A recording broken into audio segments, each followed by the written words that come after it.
Let's check our pulse real quick, see if we're still going here. Holy smokes. That thing felt like a playoff game. And that was fantastic to watch. Leafs find a way to hang on. 4-3 winners over the Tampa Bay Lightning at the Air Canada Centre. 4 straight wins for the Leafs. And this game wasn't all pretty. There were times in this game where the Leafs fell asleep. And Freddie Anderson had to bail them out. They came out in the third period and were... literally, everyone was asleep. But the Leafs found a way to prevail. I mean, this team, you know, the difference between this Leaf team and Leaf teams in the past, you have that 3-1 lead going into the third period. You blow a 2-goal lead a minute 18 in. A lot of Leaf teams would collapse and you lose by 3 in regulation. This team found a way to win. I mean, you look at the shots on goal, very even first period in the Leafs. A beautiful goal in the first period, 9-9 in shots. Second period, for the first half of the period, I thought the Leafs played pretty well there. However, in the latter stage of the second period, they did not look good. Ended up 14-8 in shots in that second period. You look at the third period, 10-6 in favor of the Lightning as well. 33-23 was the final shots on goal. However, Freddie Anderson, as much as his stats say only 3 goals on 33 shots, which is statistically not the greatest of games out there, he saved our rear countless times in this game. He was stellar. He was unbelievable, and I love the big win, fans on their feet in the dying seconds, and you see the little pop of Freddie Anderson. You don't see a lot of it from Freddie. When you do, you know it's an emotional time and a big win, and man, he was fired up. I was fired up. Leafs Nation's amped up. Now let's break this baby down right from the get-go. Again, midway through the first period, face-off win by Austin Matthews, back to Jake Gardiner. He fires it on. It gets knocked down by Matthews. And that Matthews to Nylander pass, did that not look... I mean, Nylander's a different way shot than Matthews. But didn't that look like the pass Nylander did to Matthews in the last game? Pretty cool. Sweet-looking pass from Austin Matthews. One-timer, Willie Knee. Top cheese, rub your knee. That's a beautiful goal. William Nylander, 13th of the year. Matthews, Jake Gardiner grab assist, and it's a Leaf lead, 1-0, just under 12 minutes into the period. Hey, we're feeling good. You get to the end of the first period, 9-9 in shots, you're up 1-0. Okay, that's great. It's the Tampa Bay Lightning. You can't sit back at all. And the Leafs did it early. You know, and this second goal, I mean... This shows you how dynamite Austin Matthews is. He tried to skate it out of his own zone. He turned the puck over. Their guy tries to skate in. Matthews lifts his stick, takes the puck right back, and finds Nylander streaking for a breakaway, and beautiful shot from Nylander blocker's side. And it is a 2-0 Leaf lead. Nylander with his 14th goal of the year, and back-to-back games with rookies, or... Sorry, not rookies anymore. Youngsters having 2-goal games. 3:08 into the period, Leafs up 2-0. That's fantastic. You know, 11 minutes in. Nylander, Matthews, get it going once again. Beautiful feed from I think it was a saucer pass to from Matthews to Nylander, who gets going. I mean, he had his jets going today. Gets into the zone. Backs the defense off. What does he do? Drops it for Jake Gardiner. The defense is already back. Jake Gardiner rips it. I don't know if it hit something or if it was... I'm pretty sure he was... Vasilevsky was just screened.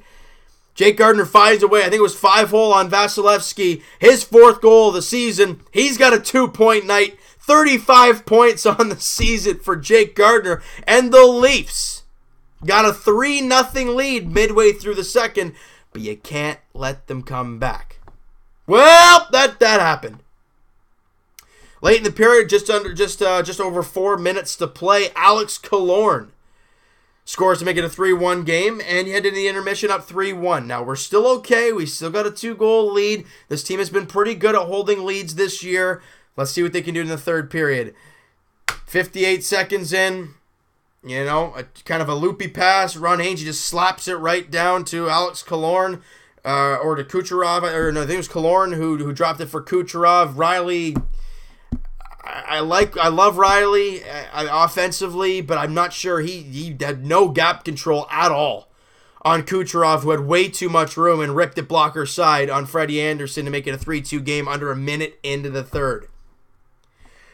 20 seconds after that, battle ensuing in front of the net. Matthews and I want to say Braden. No, it wasn't Braden Point. It was somebody. Matthews was somebody. Matthews falls and obviously interferes with Anderson, but Austin did it, so it's not going to be a penalty.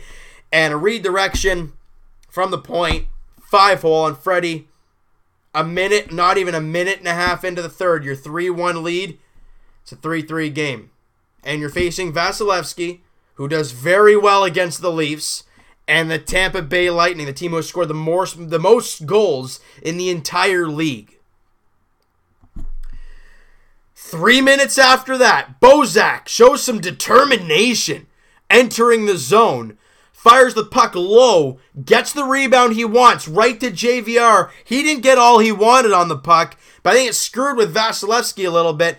He kind of like lifts his leg a little bit as he's sliding across, and it just squeaks over the line inside the post. JVR's 23rd goal of the season, Leafs up 4-3. Look, I'm not saying that was a skillful goal, but it's a bounce and it's a weird one, but the Leafs will take it. After just blowing the 2-goal lead, they can take a sigh of relief after that.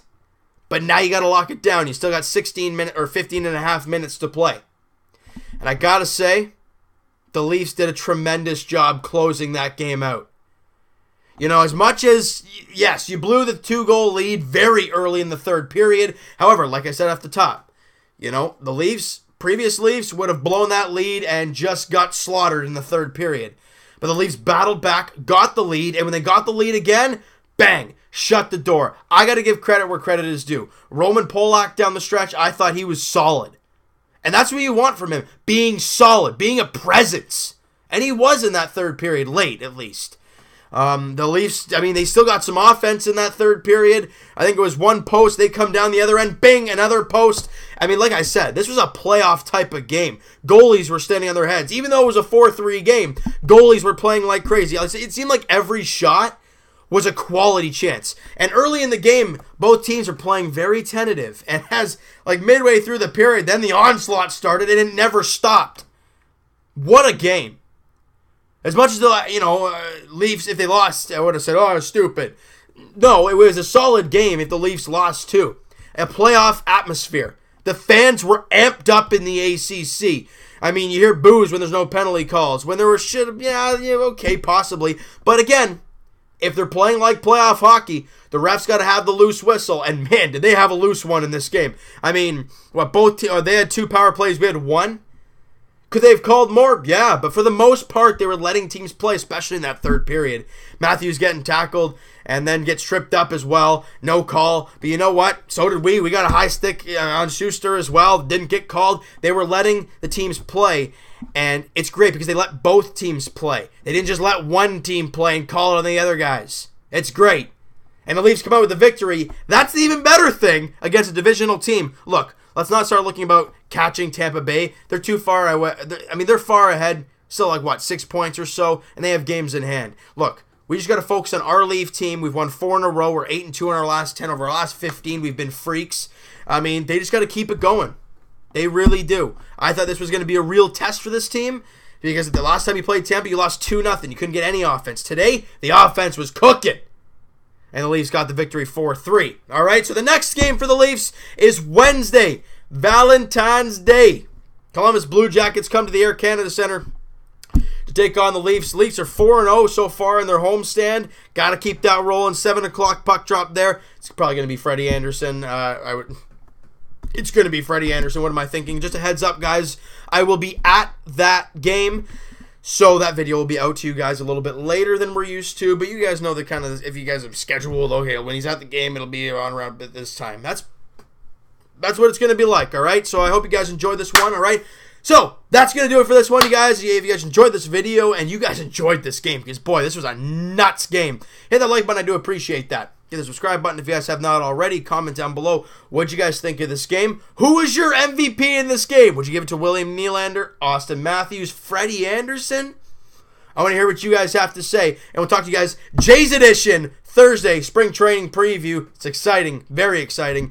Raptors Edition tomorrow night as they're taking on the Miami Heat at the Air Canada Center. They look to stay on a roll. Boy, these Toronto teams are playing some great games as of late. Fantastic to see.